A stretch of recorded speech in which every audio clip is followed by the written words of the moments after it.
Regresamos a Encuentro Contigo. Hoy hablamos sobre el comportamiento pasivo-agresivo. Y quisiera hablar un poco de las motivaciones y básicamente del por qué eres así. Pues mira, Pues sí. ¿por qué somos así? Porque la verdad es que... teorías, no, es la falta de asertividad. O sea, me parece que hay dos cuestiones importantes, ¿no? Uno es el pobre manejo emocional. O sea, cuando no sabemos manejar nuestras emociones, sobre todo de enojo, como decía Saúl, me parece muy importante esta parte en la que sí, realmente, creo que el enojo es de las emociones que menos nos permiten sentir, ¿no? Y entonces, al no aprender a sentirlas de pequeños, tampoco aprendemos a manejarlas. Claro. Entonces, aprendemos solo a reprimirlas, porque en realidad...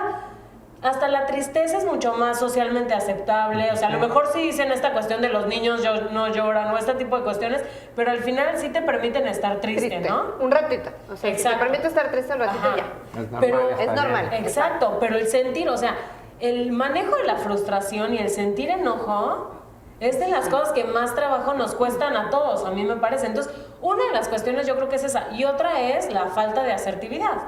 O sea, la falta de habilidades para poder comunicar las cosas de forma adecuada, para poder comunicar que estoy enojado, para poder comunicar que algo no que me no me parece, gusta, claro. y que algo no me gusta, que con algo estoy inconforme. Exactamente, ¿no? Exacto. Para poder proponer ideas, o sea, también para decir, ok, mira, vivimos juntos en una casa, tú tienes que hacer tales cosas, yo otras cosas, no me gusta que me las estén pidiendo, ¿qué tal si las anotamos, las tenemos en el refri, cada quien sabe lo que tiene que hacer? ¿No? O sea, para proponer ideas también hace falta tener asertividad. Claro. ¿No? Para saber cómo proponer. Entonces yo creo que esas dos cuestiones son como bastante importantes en las La personas que motivación tenemos, de tender a o cuando hacer. todos tenemos este tipo de comportamientos, porque como estoy de decíamos, acuerdo. no es nada ajeno. Yo creo que Exactamente, en no es algún nada momento ajeno. todos hemos caído en Claro. Yo le agregaría la autoconciencia, es decir, que es esta capacidad de poder mirar en qué momentos estoy enojado respecto a lo que tú me estás pidiendo o no, o al poner un límite, eso no me gusta, eso no quiero, porque cuando tenemos autoconciencia entonces sí podemos gestionar la emoción y luego ser asertivos, pero esto no nos los enseñan ni de pequeños. Digo, al final el proceso terapéutico propone esto, que uno vaya a una sesión en donde por lo menos 50 minutos va a estar observándose y decir, a ver, claro, cada que a mí me piden esto o cada que mi pareja me dice esto, yo me enojo. Y me enojo porque tiene una conexión. Hay un ejercicio muy interesante que quiero proponer, se llama metacomunicación. Y son 4 pasos en donde la persona le dice, cuando tú haces esto, a la pareja, al jefe, a los amigos, cuando tú haces tal comportamiento, yo siento, y es ir al cuerpo primero, yo siento tensión, hormigueo, presión, dolor, y esto me hace sentir, y entonces si la emoción, por ejemplo, me hace sentir muy enojado.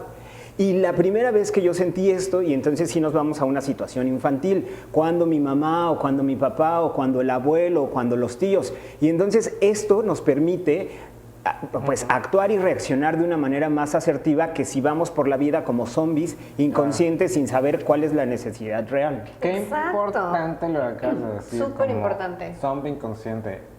Y a mí me gusta mucho la historia de dónde salió este Del zombie inconsciente. asunto. No, ¿De pues, dónde salió el zombie Sí, La más o inconsciente? menos. anécdota del zombie inconsciente. Más o menos. No, el término como pasivo-agresivo, el término trastorno pasivo-agresivo, esto viene de la guerra, de la Segunda Guerra Mundial, donde los soldados empiezan a denotar este tipo de comportamiento pasivo-agresivo.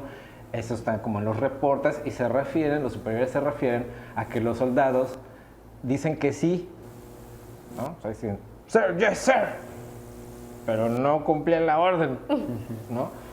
Y entonces empezó, obviamente, esto a generar muchas complicaciones en el ejército y en las estrategias bélicas que tenían ahí, ¿no?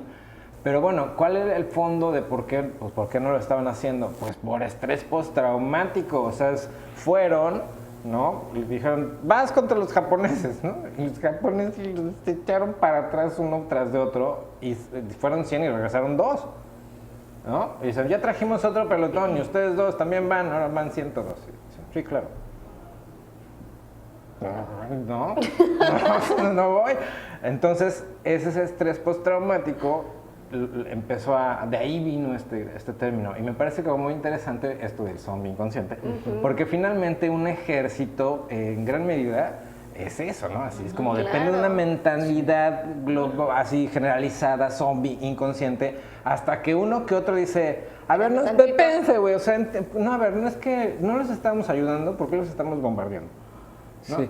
Y esto pasa ya aterrizado, perdón, aterrizado al cotidiano, es algo muy similar. Hubo lo que decías, un evento en la infancia traumático, que cuando vuelve a pasar algo aquí, me rebota para allá. Sí. Y Yo no le quiero agregaría acatar la orden, no quiero cumplir. Yo le esa- agregaría, fíjate que este ejemplo que pones que es muy interesante, claro, porque como estadounidense yo cumplo una función o cumplo una actividad para no romper el vínculo y la pertenencia. Claro. Esto es fundamental en el comportamiento, porque lo que está de por medio es la pertenencia a mi nación, Sí. a mi comunidad o a mi familia. Y yo les diría, ¿cuántos comportamientos nosotros hacemos solo para pertenecer? Claro, yo no estoy de acuerdo en, por ejemplo, usar esta camisa o usar tacones o usar... A ver, y entonces eso se va reprimiendo, se va reprimiendo, se va reprimiendo y después de alguna manera o sí va a ejecutarse la acción. Y esto es el comportamiento que en realidad socialmente estamos viviendo, porque hay una represión de aquellos impulsos reales y que además no nos enseñan tampoco cómo canalizarlos, que eventualmente van a tener un impacto y se va a convertir en una sociedad agresiva porque no sabemos reconocer cuál es la necesidad, cuál es el impulso real y poder gestionarlo de manera adecuada.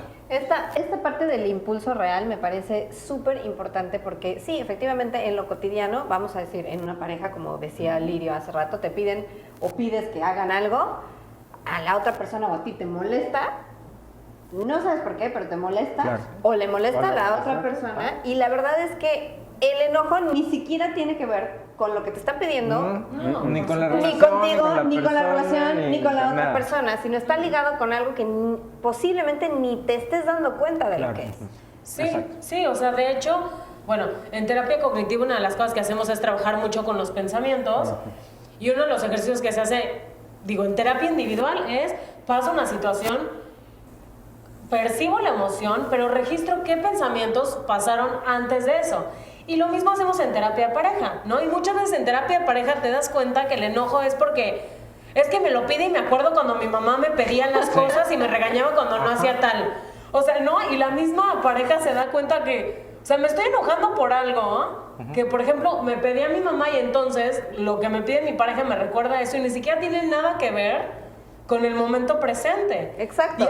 Y una de las cosas importantes también es eso, o sea, no solamente como poder monitorearnos, observarnos, sino hacernos responsables de nuestras emociones, ¿no? De que si no queremos hacer algo y lo estamos haciendo, es porque nosotros lo estamos haciendo. Que al final del día lo estamos eligiendo. O sea, al final, exactamente, ¿no? O sea, al final lo estamos eligiendo. Exacto.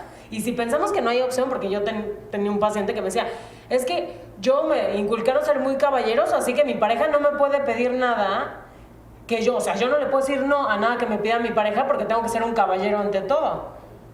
Pero le digo, pero al final es algo que tú estás eligiendo. Claro. O sea, no, tú estás eligiendo el que no puedes decir nada. Claro, no tiene una pistola en la cabeza. Y simplemente el saber que podrías sí decir que sí o decir que no, aunque al final lo termines haciendo, ya te da una libertad. Y es muy distinto decir, puedo decir que no, pero estoy eligiendo decir que sí, no puedo decir que no. ¿Sabes? Te da una libertad, pero a la misma vez te da una responsabilidad Claro, de la cual claro. a lo mejor no quieres ni siquiera ser Exactamente. consciente. Sí, por Vamos supuesto. a ir a un corte comercial. Este es Encuentro Contigo. Regresamos en un instante.